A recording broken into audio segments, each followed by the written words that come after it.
Episode 27, Steve. Back Back. and ready to go. Yeah. So, what's happening, man? Not Other much. than all the flyers happening? Yeah, it's crazy. Hopefully everyone's okay and everything's starting to die down a little bit. Yeah. But we had smoke here everywhere, even in the factory today. Oh, which was wow, a bit today, heavy yeah. on, Was in the city and like over the harbour bridge, like it was just like smoke on the water and stuff. Yeah, Like, it was crazy. Yeah, it's scary. Yeah. But we have a special guest today. We have Mitchell Duke joining us. How you doing, Mitchell? Yeah, good boys. Thanks for having me on. Pleasure. Thanks for coming in. So, fresh from Socceroos duty. Yeah, definitely. Just arrived Saturday morning over the weekend, so bit of a shift to be fair. Coming back from Jordan, the travel time difference. It was a short camp. Went pretty much straight from Melbourne's game last weekend, so it's been a big week. So it's just good to be back and get back into the boys. Although, like you said about the fires, training in like smoke this morning, so it's been a bit crazy. Yeah, I still can't believe it. Like out west, the smoke, and they're making these guys train.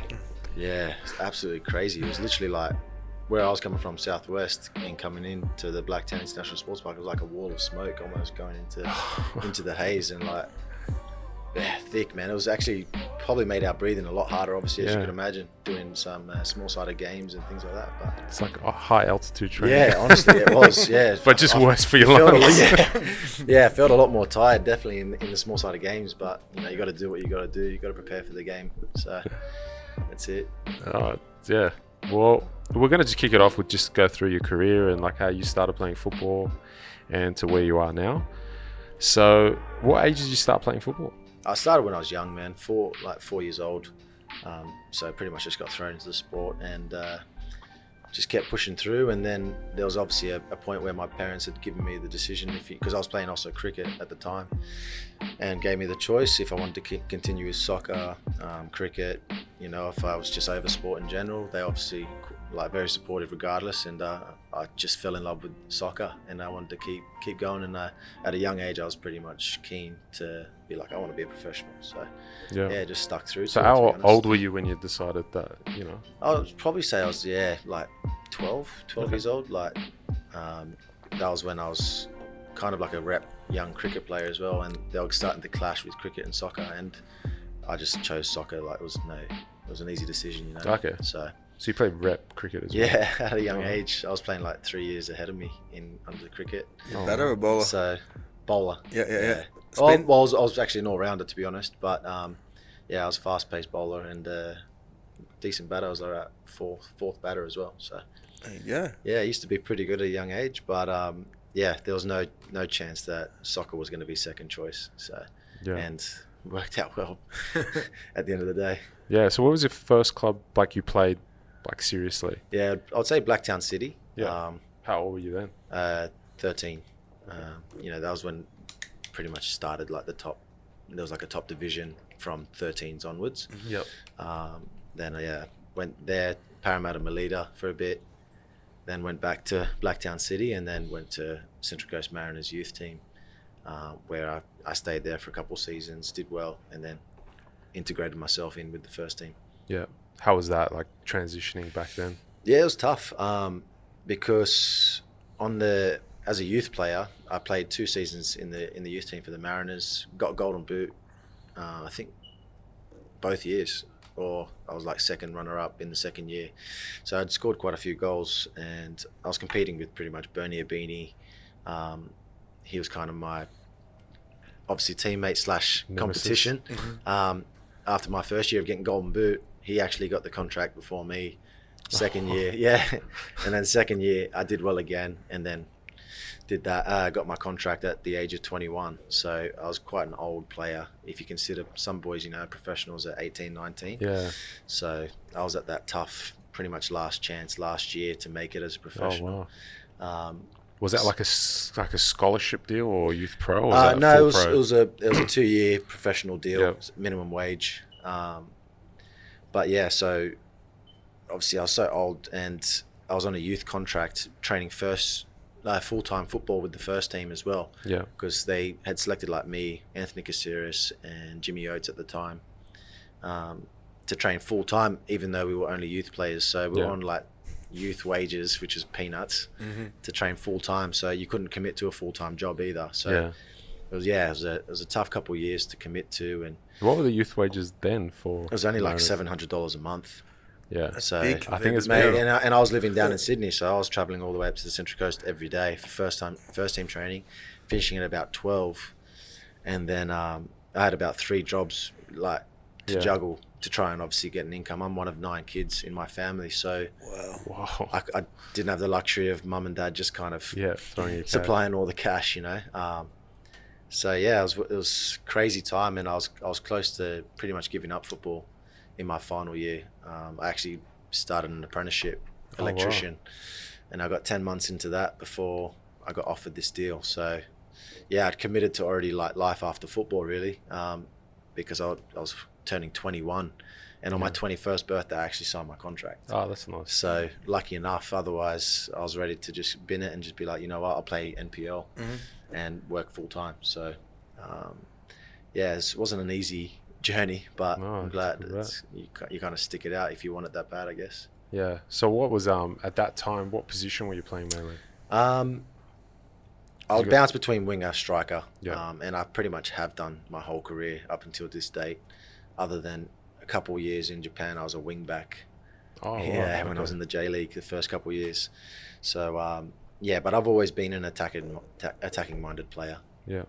Okay. Do you prefer being a striker or a winger? Yeah, it's tough though. Like I remember when I first started out in the A League, I was an out and out striker and started really well, banging in goals.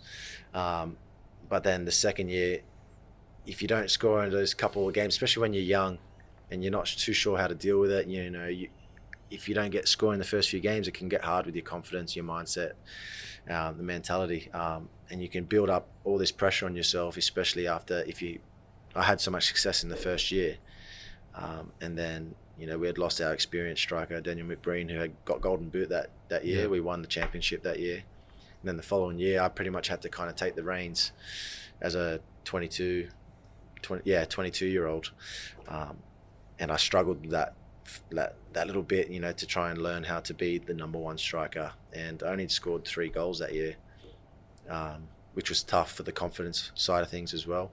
And at that season as well, because I wasn't banging in goals, I was pushed out to the wing to try to give other players a chance to score. So, but in that sense as well, it kind of helped my game grow with the fact that I could be a versatile player. Instead of just being an out-and-out striker, you know, if you don't do your job as a striker, you're going to be benched or dropped. Yeah. Where I'll at least be able to use as a winger as well and still play regular football. Yeah. So that's a good thing that I've been able to adapt to with my game, which was good. Otherwise, there would have been times, like you know, you don't score, you know, that's how you win games, Yeah. and there's that pressure at the top level. You need to bang him in, otherwise they'll find someone else who does. Who's breathing behind your back then? Trying to think. The second year, I think there was Matty Simon, but he also wasn't banging in too many goals. Like I think that second year when Arnie had left, Phil Moss took over.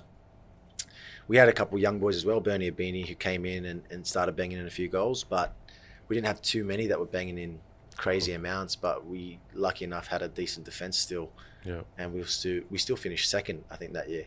Okay. So, which was unreal. But yeah, we just didn't have an out-and-out goal scorer. We kind of had a group of people that scored 3, 4, 5 goals, Each, you know, yeah. which Yeah. helped a lot. Collective. Yeah, but you know, if you're going to have a more successful season, you need those few strikers to bang in 10 plus. You know, Yeah, you always need that one striker. exactly. Yeah, you need that out-and-out striker to, you know, that you can rely on regardless, that you can win you a tight game, Yeah. and things like that. So you spent, what, 4 years at Mariners? Yeah, well, as a professional, I'd say 3? 2.5. 2.5 years. Yeah, as a professional, but I made my debut a year before I actually signed my first time contract. Okay. Yeah, I made my debut against North Queensland Fury, and I scored on my debut as well, actually. Wow. Is that when they had And that's Fowler? that's what kind of killed me a little bit mentally as well, because I'd gotten Golden Boot that year in the youth league, scored on my debut, and still didn't get a contract that season. So that was quite hard to deal with. And as then a Abini younger gets a player, contract. yeah, and Bernie Abini. But to be fair, he's obviously got unbelievable quality as well. But Yeah. would have been nice of both of us to get signed, Yeah. you know. But Did they keep you in the loop with that thing? Did they say like Nah, where you're at? Nothing. Nah, they just They don't talk to you? yeah, they just kept me pretty much holding on, really. And then, I saw Bernie got announced as a first-team player, which inside hurt me, but I was also happy for him because we're very close mates. Because I also thought I deserved to have been there as well. But lucky enough, I followed through and had a consistent second season with the youth league and got my reward then, which was good. And then, it just kept growing from there, really. So who's better, you or Bernie? Can't compare now because we're very different players. But if you want to compare stats-wise, I think he'd probably still have me on goals, I think. So he's got me there. But then probably playing time, minutes, regular football, I've probably got him there as well. So it's like... So you're better. That's what you're saying. Nah, it's... You heard it here first. Yeah, you're going to ruin our friendship. Nah, it's just been good, man. And I've been pretty happy with my career so far to date. You know, not many players can say they've had 4 years in the J League. Yeah, overseas, so it's... following that, like 2.5 years, Mariners, then you went to Shimazu S-Pulse. Yeah. How did that come about? To be fair, I think I started well with Central Coast Mariners. Just to stop before we move, because at that time you're at Mariners, you actually got a call up to Socceroos as well? No, in my first season, I got actually 4 caps. Yeah. And I scored 2 goals with the Socceroos that season, which was also a massive high. Then following on to my second season, then we finished second in the second season. Then halfway through the next season, I actually left for Japan. Yeah.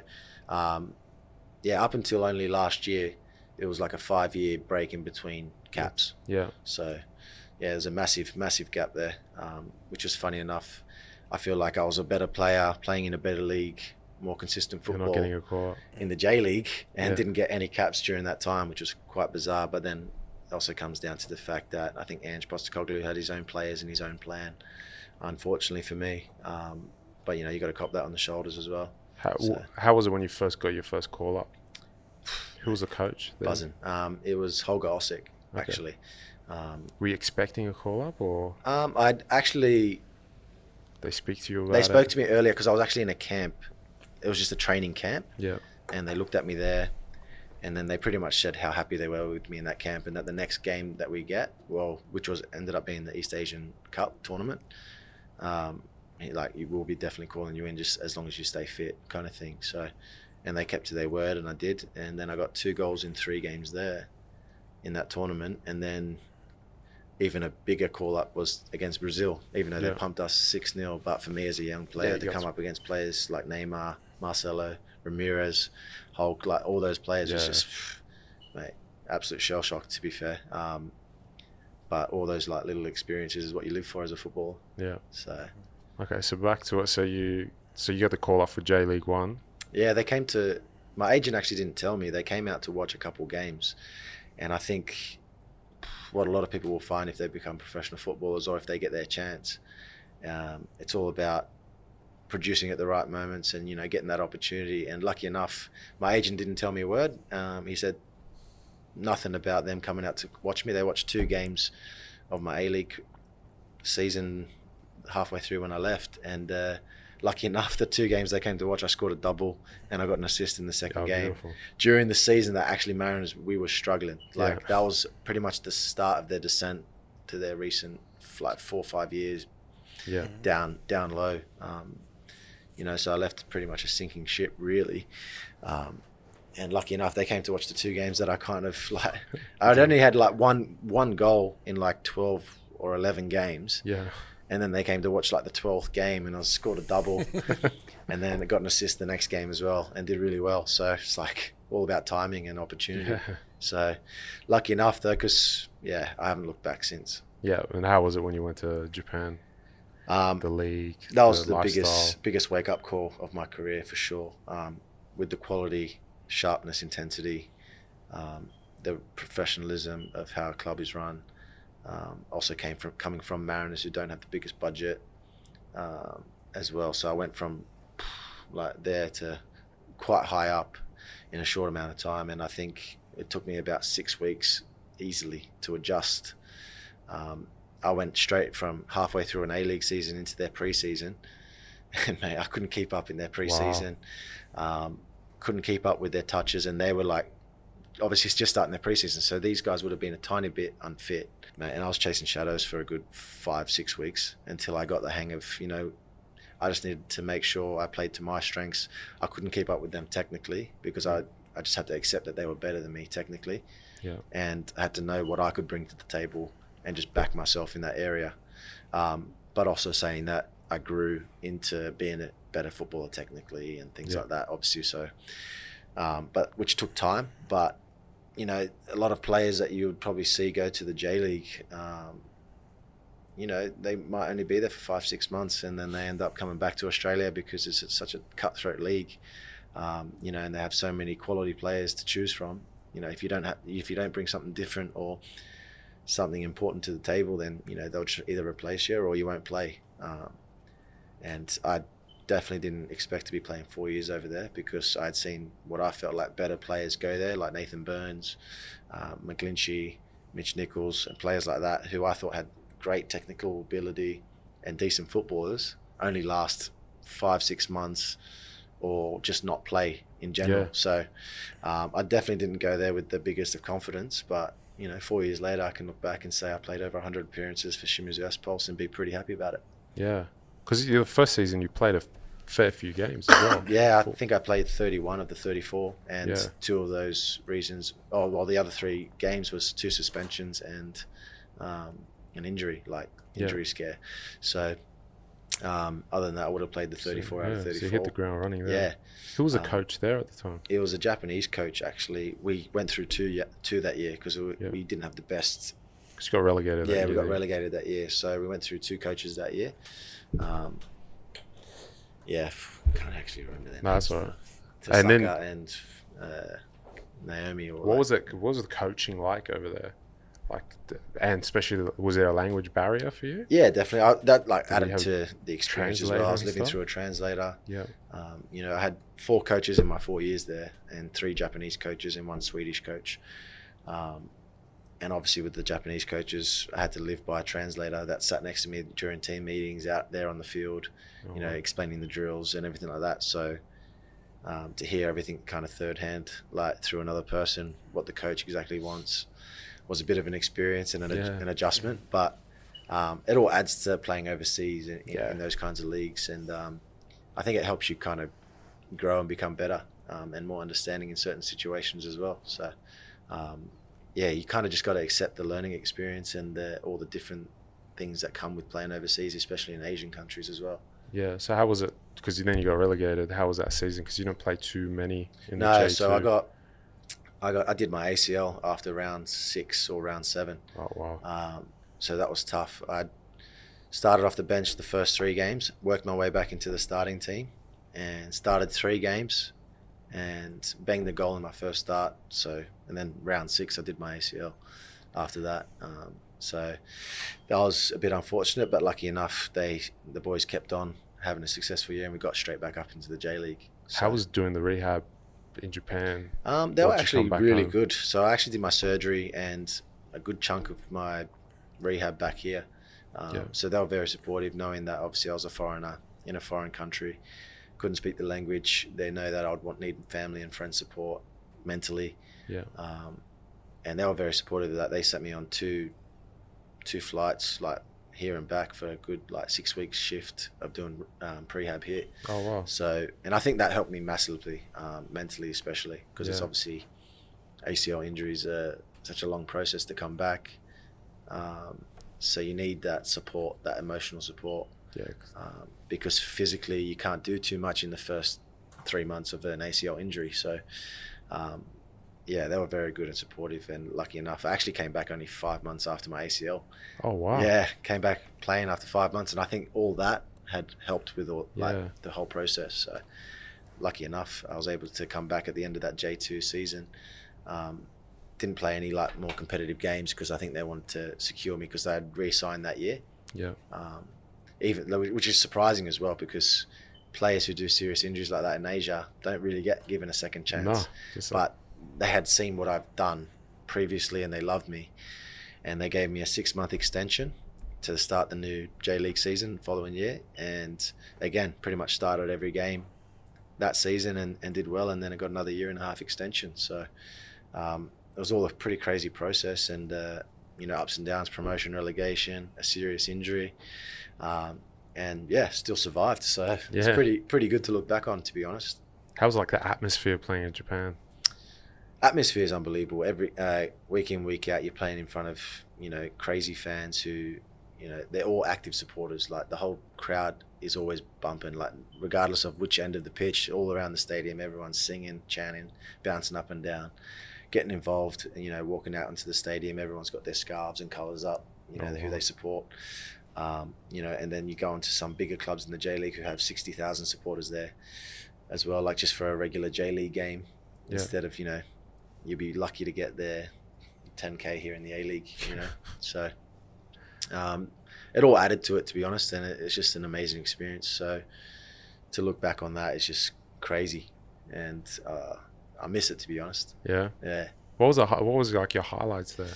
My highlights would have been, to be honest, just playing regular football. A good chunk of my appearances would have been as wing back, so it was hard to really want to be too much in the goal side of things. So I couldn't expect too much with that. But it's just such a buzz playing week in, week out, knowing that every win is so important, because what's different to the A League is obviously they got relegation, which brings a whole new aspect to game in leagues that have that. The desperation to get a point or to get that win if you're struggling and things like that. I thrive off that stuff. So for those highlights would have been to get that promotion back to J League, to re-sign that contract, and at the end of it, actually, in the last year of my contract, I got the national team call up again with Arnie when he took over. So Yeah. it was kind of like a nice reward for the 3-year graft I'd already done in Japan. Yeah. So, Were you like one of the first players Arnie kind of called up? No, he was definitely keeping track of me, and I had a good feeling that he would give me a chance if I kept playing regular football and doing well in Japan, and lucky enough he did. And then in camp he was like, mate, he goes, you're killing it, you're doing well. I can't believe you didn't get selected in the previous years. No one else has been doing what you're doing in such a tough league in Asia. What he seems to say, like the best league in Asia. To play regular football is already like hard enough, let alone To play there. Yeah, It is. So, Which is yeah, weird but- because Ange then went over to Japan and Oh. coached. So it's honestly, like, I guess so angry about it, to be fair, because it's kind of like you weren't taking me seriously playing regular football in Japan, and then in my final year in Japan, I actually was coming up against him as a coach. I wanted to score against him so bad, just to like rub it in, just be like, you should have selected me. But unfortunately, I actually missed a header against him, which could have beaten him. But yeah, that's part of football. Unfortunately, you take the highs and the lows. and then you got the call up for the Wanderers to come back home. Yeah, I think that was like the biggest thing for me, to come back home. Close to a family friend network. I had options to stay in Asia, had a few options even in Europe, but weighing up all the pros and cons, especially my wife, who was probably struggling the most over there. That's the other English side there. of things. Yeah. Like playing overseas, it's not all it's cracked up to be, in the sense of you're going home, you can't speak to anyone, you don't have any friends and family around. It can be very isolated, especially for my wife, who I at least had football as my like little getaway and my motivation, where she had nothing. So she was getting cabin fever, and after 4 years, you could imagine Yeah, big it time. had taken its toll. So the biggest thing for us was to go. Didn't matter about money, it didn't matter about anything else, but to mentally clear our minds, freshen up, and enjoy life again, in the sense of everyone being happy and enjoying the good lifestyle again. So and then to come back home to to Western Sydney, where I've grown up, family friend network, surrounded by it. And plus, Australian weather, you can't really complain about, other than the bushfires at the moment. But that was a massive factor. I had plenty of options to stay over, but I think it's worked out so far. I've ended up becoming captain of the Western Sydney Wanderers. Doing well, scoring goals, getting national team call-ups again. So you get a bit worried about those decisions maybe not working out as well as you want. I had a plan coming back, doing well in the A League, showing everyone what I've become Yeah. in my time over in Japan. I've set myself goals to come back, bang goals, get back in the national team, do well, and see what else can come from it. And so far, I think I've done pretty well with reaching my goals in that sense, and hopefully I can keep it going.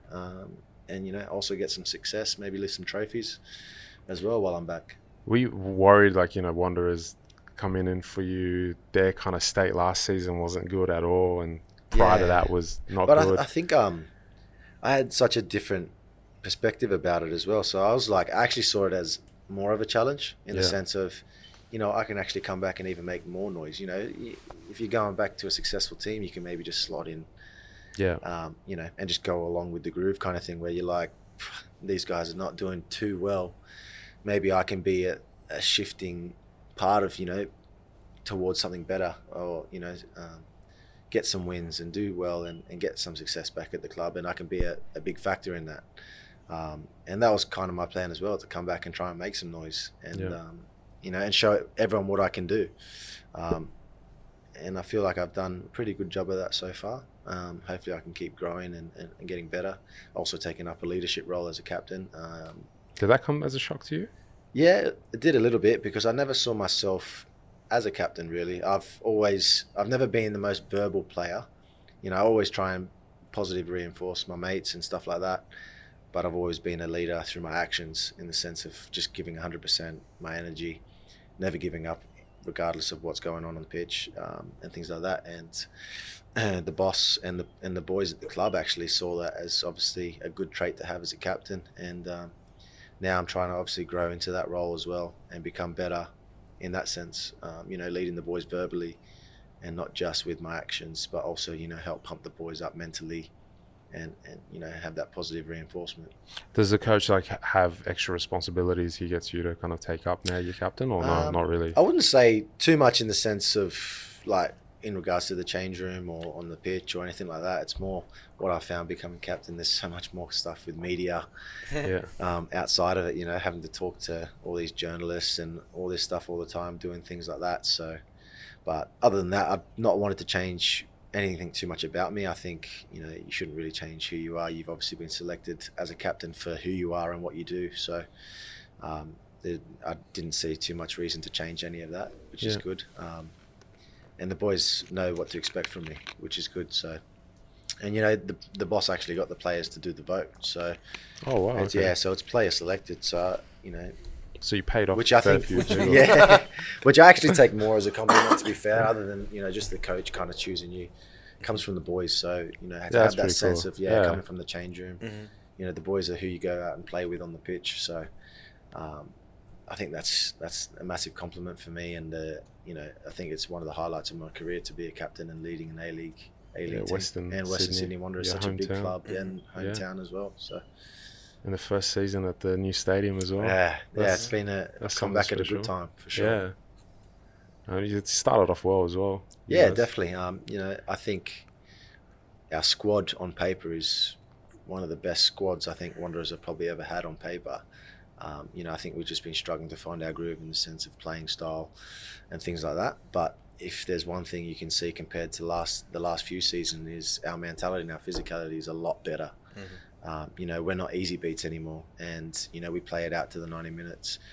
In the sense you see them last year when throwing away 3-0 or 3-1 leads to lose 4-3 in the last 15 minutes and things like that.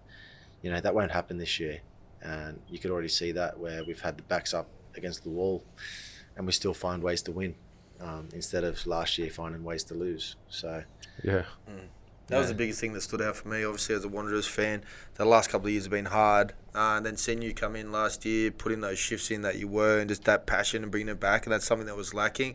And it almost brought me back to the first season, where we didn't have the best team at all, and but we outworked people, we outfought, we didn't give up, and it was good to see that back. And even this year, seeing that again. So in the derby, I thought that was probably one of the worst we've been in the derby for a while. But the one thing that we did have, we had that fight. And whenever you fight, you still give yourself that opportunity to get something out of it. And for me, that was the satisfying thing to see, and just that pride back in the jersey. Because that's what killed us as fans the last couple of years.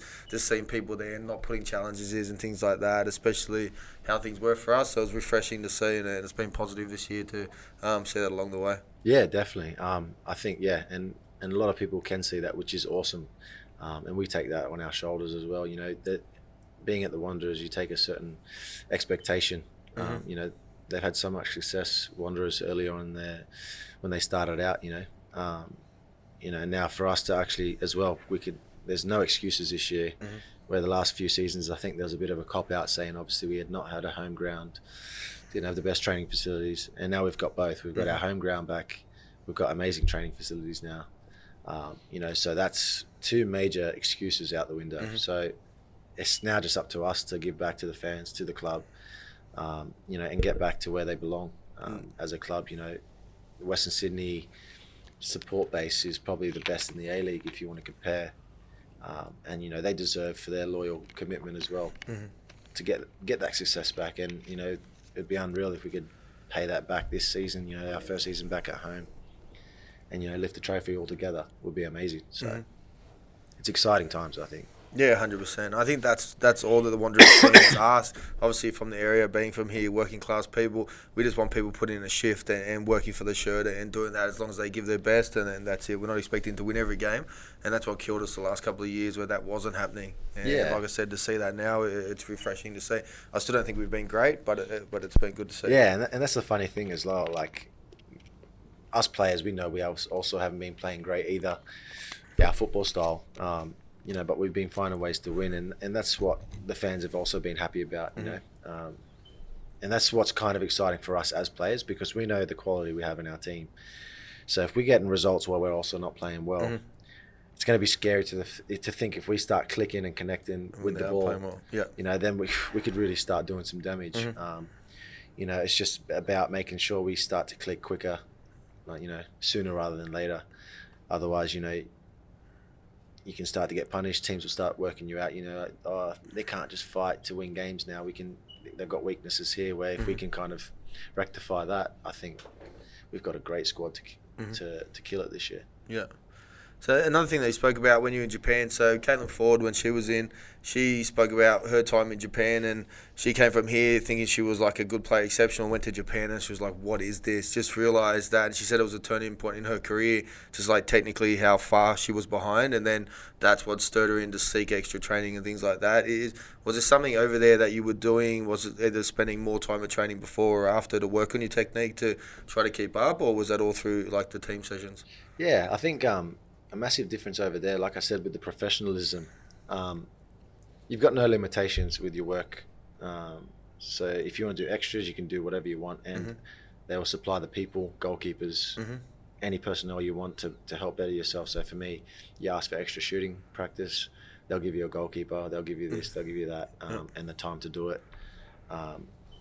Where it's tough here in the A-League, because there's not as enough money in here, where you don't have, like in Japan, we had about 15 people out there while we were all training, where we've only got, the coach, assistant coach, and, a couple other players maybe.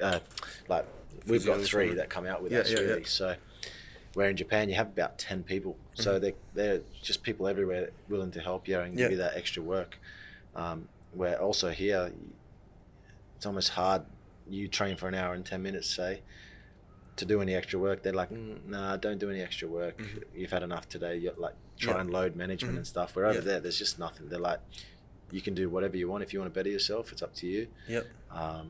And we'll just support you in anything you do, kind of thing, in that sense as well. So it's just different level, and the training over there is also double as long, probably. It's just a different level in every sense of the way in Japan, and I think that really helped me in the sense I could do extra training every single day, and I needed it as well to keep up. Otherwise, I was going to really fall behind and be left in the dark. So how have you found that mentality? Because obviously we hear it a lot, and especially from the younger players, so that the over in seas, I remember Golgo was back from Europe, and he said if you're not doing extras over there, then you're just going to get left behind. And then you hear like young boys here that aren't really involved as much in sessions, wanting to do extras, and it's like, no, you've done enough for today. Do you think that's hindering the growth of these players like long term?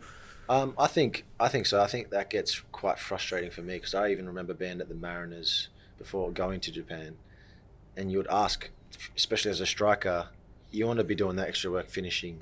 to get that technique and that confidence to make sure, if you get in these scenarios in the game, you back yourself to finish in whatever scenario you are in the game. And then to be told like, oh, you guys have done enough today, we don't want you to get injured, which is okay as well, load management and everything. But yeah, I feel like it does stop you from bettering yourself. An extra 5% could be massive for a player. So yeah, definitely in that, it could hold people back for sure. Because like I said, in Japan, you can be out on that pitch as long as you want to be. Yeah. And no one's coming out to stop you. Which is awesome. And then they also they actually support you. To help you. And oh, you want shoot practice? Don't just shoot in an empty goal. Here's a goalkeeper. Yeah. And things like that. So I think that's massive.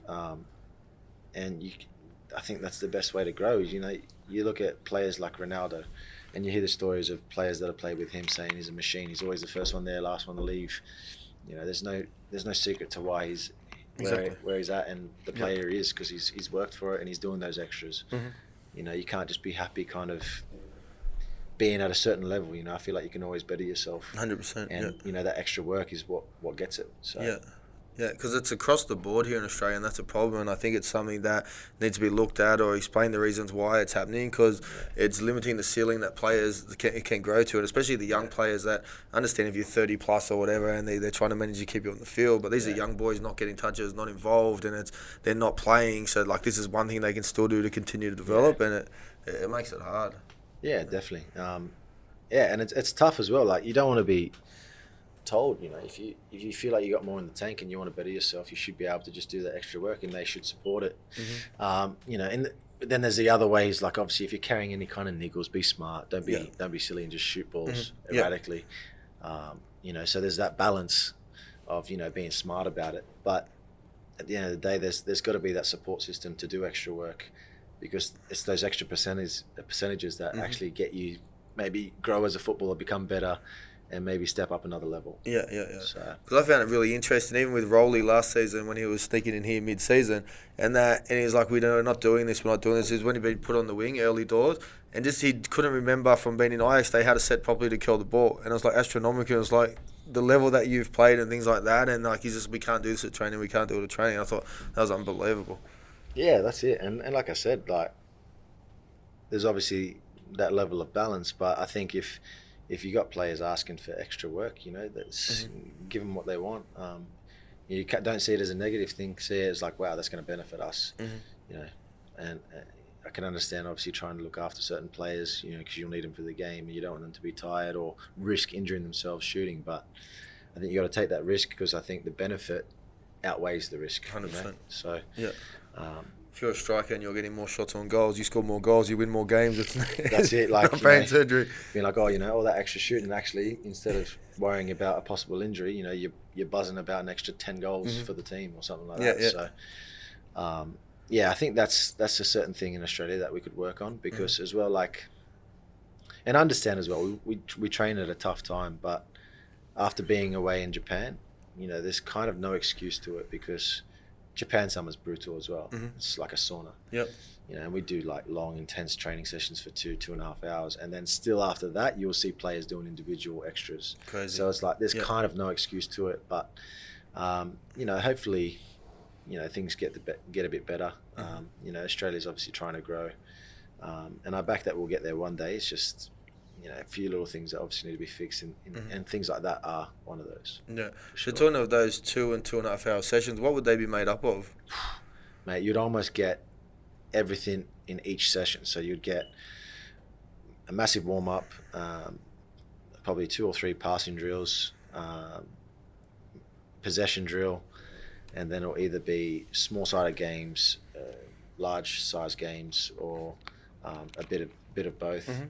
Transition games, all kinds of different possession drills, like just so much ball work, which you could understand why they're so technically good as well. It's just a mixture of all those things, which is unreal. But 2.5 hours is a long time. Compared to probably what any A-League club would not train more than an hour and a half. So, were they 1 a days or 2 a days in Japan? So, they'd usually mix it up. If you had a day off, you're usually doing a double the next day, and that's usually throughout the whole season. But in season you're doing singles, Yep. And one double a week. Mm-hmm. Where in pre-season you're pretty much just doing doubles every day, so it's pretty brutal. Yeah. But they've also got such a short pre-season; it's only 5-6 weeks there instead of 15 weeks here, whatever it is in Australia. So, and that needs to change as well because it's just so crazy. different to anywhere else in the world. Yeah. You know. It's the world's longest pre-season. Yeah, It's a whole you're playing- season in other Pre-season's countries. almost a comp in itself, you know. Like you're playing 15 pre-season games. Yeah. You know, it's crazy to think you're doing that, and then your season starts. It's almost like you've hit your highs and lows within another season, and then you're like backing it up to start. How do you find that as a player? Do you find that from day one, obviously you're progressing and building up your fitness, but are you still trying to put in that work early doors, or is it kind of gradually going in, knowing I've still got months until I play? Well, to be fair, like me joining here, our pre-season was a bit cut short in the sense that we were building up to a Leeds game, so we were already preparing for an exhibition match, and they wanted us to almost be match fitness for that. So Because you were one of the earliest to go back. yeah, and unfortunately as well, like, I missed 2 weeks of my holidays because I was with the national team in June as well. So I only had like a 2.5 week holiday, and then they pretty much smashed us straight away to build up, obviously, for the Leeds game. And then they try and decelerate your load, and then they try and build it back up, obviously, because we didn't have a game for a while after the Leeds game. So it's like so hard to manage because it's so long, and that's what's hard to also work towards, because as well, our guy that came to us, our fitness guy, came from England. Well, he's used to five, 6 play. week. Yeah. So it's like it's just too long, really, for any professional footballer to be doing a 15-week preseason. It's just needs to change. But then again, we're fighting with 4 other codes that are also up there, things like that. So we'll grow and we'll get more teams, hopefully, in the A-League and extend our seasons and get there. But it's all a matter of time, and it's a process. So. Are you all for this expansion, the constant expansion? So you've added the new Melbourne team in, and next year, absolutely. Southwest. I think if we could get to minimum 14 teams, I think that'll be massively beneficial for the league. But then it's also, I think what's going to add the extra spice and the extra grit to the A-League and make it a bit more entertaining is the desperation in games that relegation and promotion kind of involves.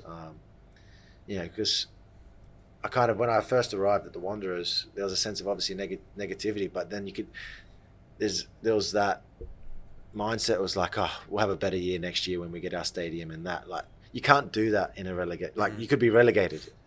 And relegation involves losing maybe half your payment, where you get, say, a $3 million budget that gets halved because you're in the J2, and things like that. So you're losing money, you're going to cut pretty much half the team or more, and things like that. So it's just like here in the A-League, you're able to have that mentality being like, oh, maybe halfway through a season, you're like, I'm not going to make the top 6. We'll be better next year. I'll try and not injure myself for the rest of the season. I'll just try and play as many games as possible. And like, you can get that mindset, but you just can't afford that in a league that has relegation and promotion.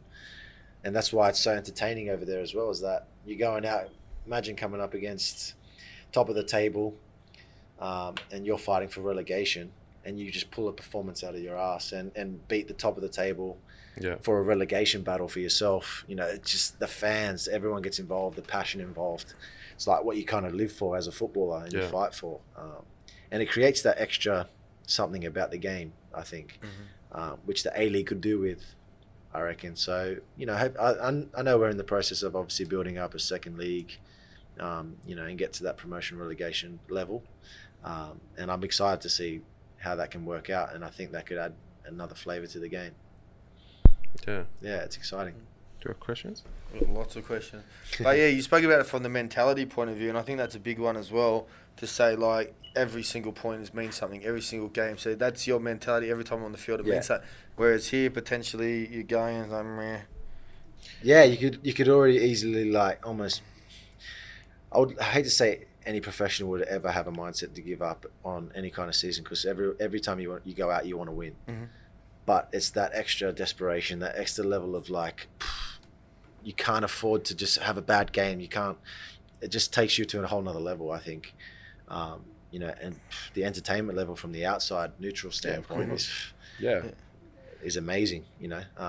We look at England, like the most exciting games, the promotion game. That's what I mean. That's what I mean, and it adds a whole nother level to the game, and that's what probably Australia's missing with the A-League.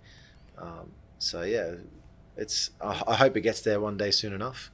But until then, for me personally, like being captain of a team, you want to just do well anyway.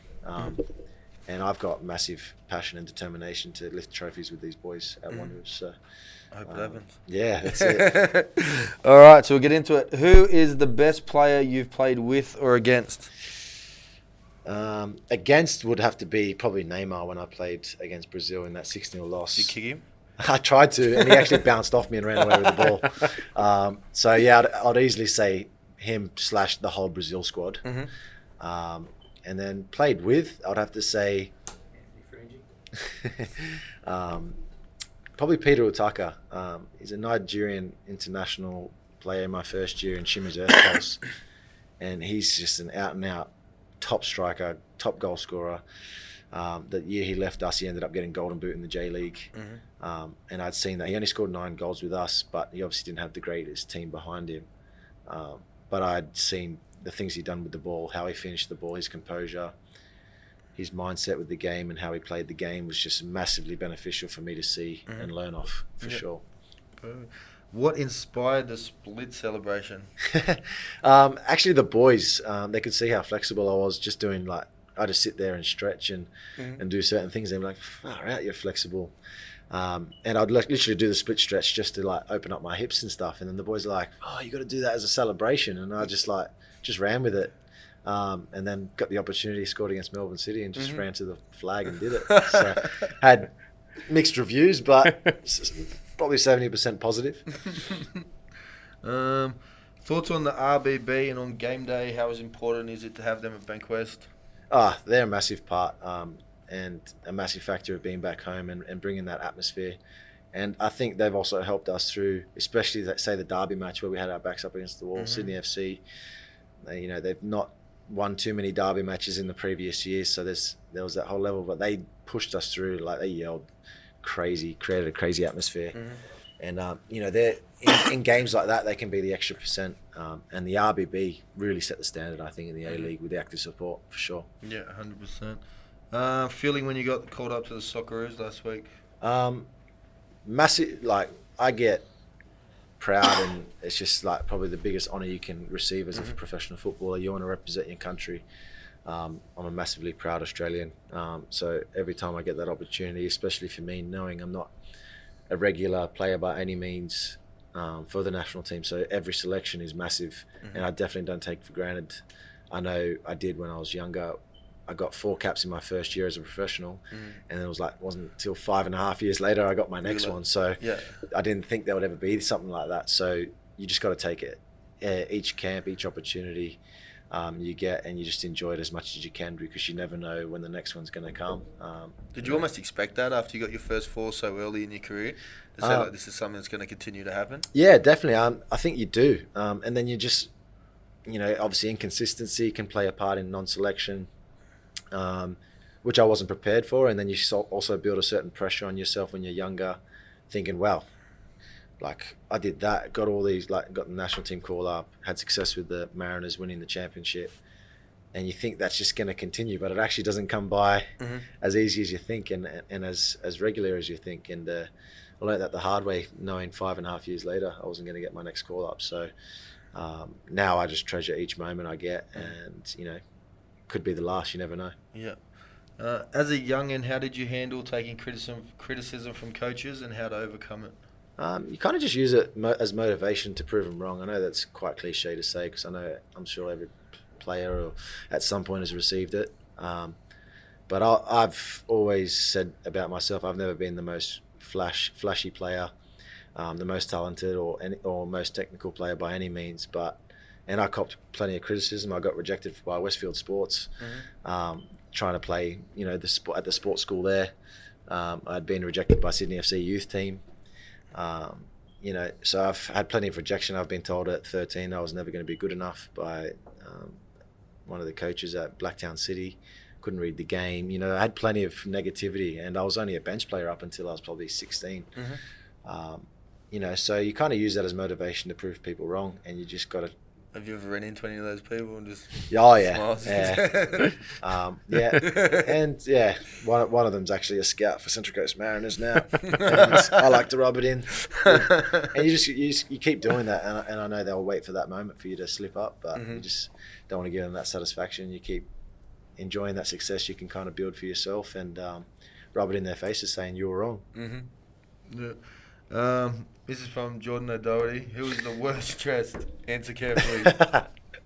I threw him under the bus with Fox Sports. I think that's why he's asking that question, because I said he was worst dressed, which is a lie. I would have to say one of the German players, that Alex Meyer. He comes looking like a German backpacker. So I'll throw him under the bus now. Who is your best friend in football? In football, it's hard. Like when you go to different teams, you kind of obviously befriend each player you kind of play with. While I'm at the Wanderers now, I'd have to say Kwame Yeboah. People already start to call us salt and pepper. You know, so yeah, I'd have to say him for now. But I've made plenty of close mates through football, and that's the beauty of the game as well, is that you always stay connected with players you play with, and have friends forever. Yeah, I actually coached Kwame when he was 14. He was one of the most frustrating kids I think I've ever worked with. Oh yeah. I'd say, run that way, Kwame, and he run that way. Run that way, Kwame, and he runs that way. He's still doing that too. How did that go in Japan? So with your teammates, so were you able to communicate with them at all? Or? Nah, not too much. I was in a club that was obviously not in a major city like Tokyo, Nagoya, so each player was pretty much out and out Japanese. And then even the Brazilians that I had in my team couldn't speak very good English, so I was pretty much had a couple players that I was able to speak to, or like broken to. Other than that, just living through a translator. I was lucky in my first year, the three foreigners all spoke English, and we became really good mates. So that was a good transition for me to come into that. But the 3 following years was all Brazilian, and they struggled to speak English, so I was quite lonely. And then lucky enough, I was good mates with my translator, so he was there every now and then to have conversations with. Yeah, beautiful. Favorite memory at the Mariners? You were one of my favorites. Easily winning the championship. We also won the premiership as well while I was there, so I'd have to say those 2 things. What is a favorite memory of your football career? Up to date, I would have to say, national team, scoring for the national team, and captaincy. You've covered most of these other ones. Just, I love you so much, you're my hero. There's a lot of those ones. I'll take that. Yeah.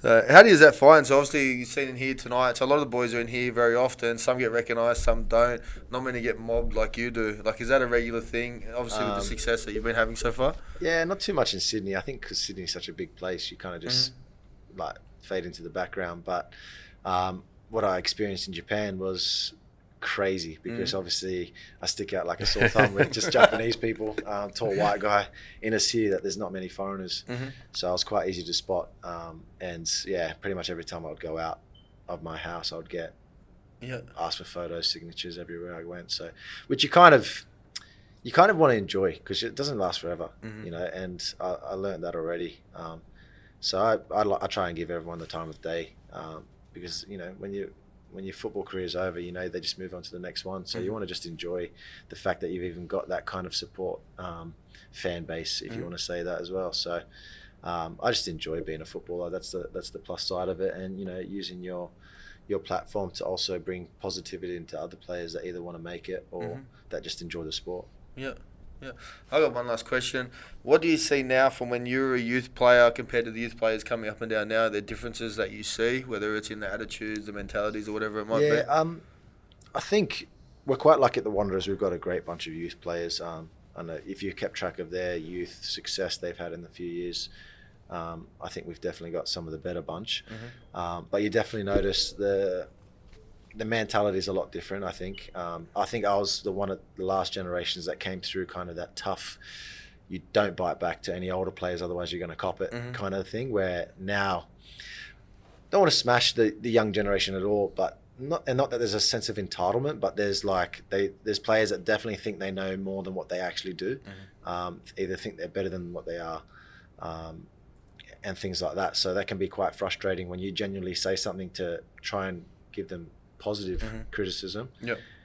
They bite back and be like, oh, what are you talking about? Or like, nah, you don't need to do that or whatever. Like they just don't take it on board sometimes. And when you're just genuinely trying to help them, I've got a bit of experience behind me, so you should kind of listen. Yeah. But if you don't want to, then it's up to you, kind of thing. But and I'm going to kick you for talking back. yeah, exactly. Like, kind of wish I could do that sometimes. You want to kick someone if they bite back and don't listen to you, but because you'd never dare bite back to a player back when I was coming through. That as well. Yeah.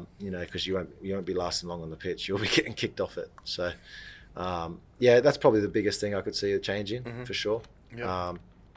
But yeah, I think I'd have to say that, and like just the tiny bit of like desperation to make it, like having a bit more ambition about yourself. Like, don't just be happy being a part of an A-League squad. Don't just be happy where you are. Like, you got to know, okay, this is the starting point. Like, getting to the A-League is not the end of it. Yeah. Getting there is the beginning. Yeah. There's so much more. Yeah, that's a good point that you make, because you see that a lot. So players are working, they make it, and then they almost take the foot off the pedal. And like Sam Socceroos is a perfect example. He was working, made it, and then doubled down and kept working, and he's having a positive start to this season. Yeah, and that's the biggest thing. You got to, I think some players do have that sense of like, oh, like I'm an A-League player, I've made it.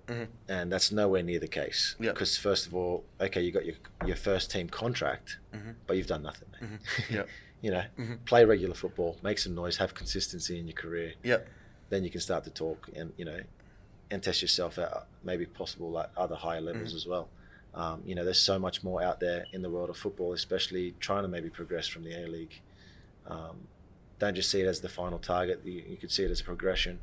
But also don't see it as that. You got to make some noise here first, do well here before you can even think about anything else. And that's a great point, I think, and that's something young players should definitely need to take on board, because you see it a lot. I've seen it a lot in the women's game, a lot in the men's game as well. Yeah, definitely. Those younger ones coming up. And I can see it in, like, because I see the young boys now at the Wanderers, and they've all got the ability to do really well and better themselves. Some of them might still be quite a bit raw, but they've all got the ability to be better and make it overseas. But it comes down to mindset, how much you want it, how much extra work you're willing to do to get there. So, but I think that's probably the two biggest things in the sense of what you just asked me, for sure. Yeah, it's an interesting point. Yeah. I think, like just on kids this day and age, they just think they know better than they actually do. And I think that's just the generation growing up with everything, really. Information is so easily accessed as well through. You say something and they Google it, fact check what are you talking about? No, that's what happened. But yeah, it's kind of what you just become used to, and each generation is different. Like I said, I was in the in-between generation where I'm experienced both sides, so it's kind of hard to see that change as well, where you kind of want to just smash them, but it's going to have probably a negative effect, because you smash someone because they bit back, it's almost going to have a negative effect. They'll probably go into a hole or complain or something like that, and you're not going to get any kind of benefit out of them doing that. So it's you kind of almost walk on eggshells half the time, where you shouldn't have to. And I definitely didn't copy any eggshells, so it's hard to sort of bite your tongue certain times as well. But you kind of grow and just do your own thing as well, and hopefully they learn along the way as well. Did you see that in Japan as well? The biggest thing in Japan was they're still so old school. The respect side of things is just amazing. They're so big on age. It doesn't matter if you're a national team player and a guy that's not even in the squad but he's older than you, don't say a word. If they yell at you, they just put their head down. They'd be like, "Yeah, no worries. I'll do better next time." Things like that, and they would never dare say anything back to an older player, which is amazing as well, because that's why I think the young boys over there do so well, because they do just put their head down, they work on themselves, and they don't get caught up in any other thing, thinking that they're better than anyone else or any situation like that. They just know that there's so much more to do, and that if they want to keep working hard to get to that level, that's what they need to do. They need to put their head down and knuckle down. So yeah, that was quite cool experience in the like with the Japanese culture, how big they are with age. Like even goes to the staff. Like the staff don't even go home until the Japanese boss coach goes home. Yeah, well. So if the boss wants to stay there till 10 p.m., no one's going home. Yeah, wow. Yeah, so it's like crazy level of respect there. Yeah, and I think that benefits them, the players though, 100%. mentally as well. Yeah, as players and as people. But And as people, for sure. More importantly. Which is massive. Yeah, that's pretty cool. Yeah, over there, was football bigger or was baseball bigger? Equal. Yeah. I'd say equally on the same level. I think baseballers probably still do get more money, so they pump a bit more money into it over there even so. But football is just, it's football and baseball, and then just on the side is sumo wrestling as well. Oh, really? That's its own like. Did you go watch that stuff when you were there? Nah, I wish I did. 4 years and honestly, you they didn't go. get sold out so quick. It's so hard to get into them, and it's also finding the time during a crazy schedule. But yeah, like I said, Japan was an amazing experience for me. The culture, the football, just everything involved was amazing, and I think it's made me for sure a better player and also a better person. So, are you a big football fan yourself? Like, do you watch it regularly? I wouldn't say I watched too much while I was in Japan. Just in general, like even here, do you watch Premier League? It's or hard A-League? because the time frames are so hard as well. Yeah. Like you got to wake up for training. You don't want to ruin your sleep and be lethargic for training because you can't afford that. Yeah. So every now and then I do definitely get I'll either watch replays or we've got the My Football app thing with the A-League now. So things like that I can kind of watch games over. Do you watch the A-League games? Yeah, too? definitely. Yeah. I think a big thing, if you want to better yourself as a footballer, is watch yourself over and watch your competitors and like who you're coming up against. For me, I like to watch the defenders of who I'm coming up against that week, try and spot their weaknesses and expose that in the games. I think football is not just about on the pitch, it's what you can do off it to better yourself as well. There's always ways to learn, to become better. And I think that's a massive thing that I had learned along the way. Never really got told to kind of watch yourself over, fix your weaknesses and what you think are your weaknesses, watching yourself back, as well as watching other players, like going out of your way to make sure, okay, I'm coming up against these two defenders against Melbourne City. How do they defend? What's their weaknesses? Are they slow getting in behind, turning their backs, or are they aggressive coming into your back so then you can check out? Things like that you can add to certain games, and you kind of modify yourself. Because you might come up against a crazy aggressive defender, and then another one that's like a bit more technical and like fast. Yeah. And you got to find ways to kind of play against them, because if you play the same way, they might read you and bully you or whatever. Yeah. So there's so many things that come into it. So yeah, I definitely watch over as much games as I can. Okay, it's cool. We'll wrap it up there, man. Thanks for coming on. No, it was I a good appreciate chat. it. It was Like good I to said, appreciate you having me on. Yeah, very interesting journey as well. A lot Yeah. of that I didn't know. It was very interesting. Yeah, no, it's been a crazy journey, and hopefully still a lot more to come. Yeah. Mm-hmm. I think I'm still hung up on the fact that when you're in Japan, you couldn't get a Socceroo call up. Come to the A-League, which is extremely hard to get in the Socceroos playing in the A-League, and you get straight back in the team. Yeah, no, that's the side of football that can be quite frustrating. Yeah. The thing is that was probably the only time that it killed me, where I actually had probably an expectation to get selected, knowing that I was playing in the toughest league in Asia and probably the most regular playing footballer overseas at the time, to not get selected purely for the fact that probably the coach had never experienced me like face on and knowing what I could bring. Because I backed myself to any coach that will see me firsthand, I'll be selected in their squad, because I back myself with what I bring. And I also did that in Japan, having 4 different coaches. Sometimes things overseas, a change of coach can mean you're not going to play, and you could be started to push out. Where I survived each coach that had come along, so it's not easy. But with the Ange Postecoglou thing, I just had to accept that, unfortunately. As frustrated as I was. You get the final laugh. Well, that's it. Now. Yeah, and to be fair, he's actually doing well in Japan now. He's got a chance to win the league, considering he almost got relegated last year.